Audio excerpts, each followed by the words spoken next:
तैयारियां जोरों पर है। नेताओं की लगातार प्रतिक्रिया भी सामने आ रही है। वहीं इसी बीच आप संयोजक अरविंद केजरीवाल ने बीजेपी पर खुलेआम गुंडागर्दी करने का आरोप लगाया है।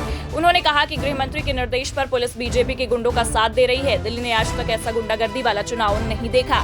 मालूम हो कि दिल्ली चुनाव के लिए एक चरण में सभी सीटों पर 5 फरवरी को मतदान और 8 फरवरी को नतीजे आएंगे। दिल्ली में आयोजित भारतीय नौसेना ने भारतीय नौसेना हाफ मैराथन के उद्घाटन संस्करण की मेजबानी की है। केंद्रीय खेल मंत्री मनसुख मंडाविया ने भारतीय नौसेना हाफ मैराथन का हरी झंडी दिखाकर शुभारंभ किया। इस मैराथन में भारी संख्या में धावकों ने प्रतिभाग कर दौड़ लगाई। दिल्ली विधानसभा चुनाव को लेकर प्रधानमंत्री नरेंद्र मोदी आरके पुरम के सेक्टर 12 स्थित सेंट्रल पार्क में विकसित दिल्ली संकल्प रैली को संबोधित करने पहुंचे। आम आदमी पार्टी पर जमकर हमला बोला। पीएम मोदी की रैली में बड़ी संख्या में बीजेपी के कार्यकर्ता और दिल्ली के लोग पहुंचे हैं।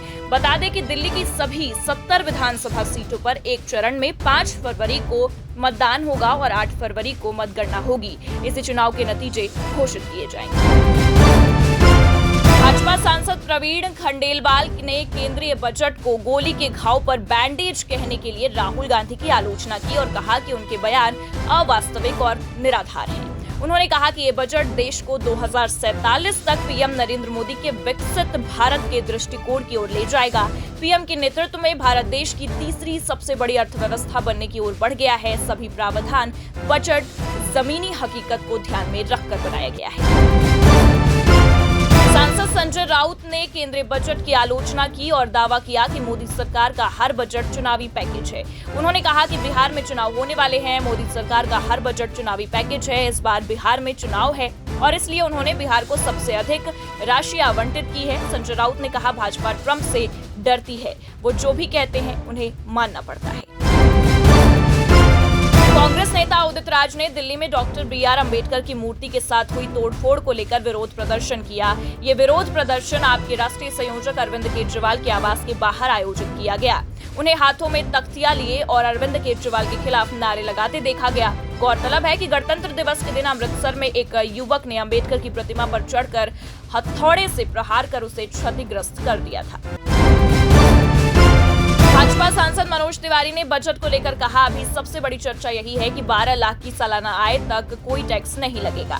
इसके अलावा और भी अच्छी बातें हैं, जैसे अभी तक जो लोग अपने मकान का किराया लेते थे उनसे 2.4 लाख के बाद टीडीएस लगता था, अब 6 लाख के बाद टीडीएस लगेगा। टीसीएस को खत्म कर दिया गया है। आज देश आश्चर्य मिश्रित खुशी में है।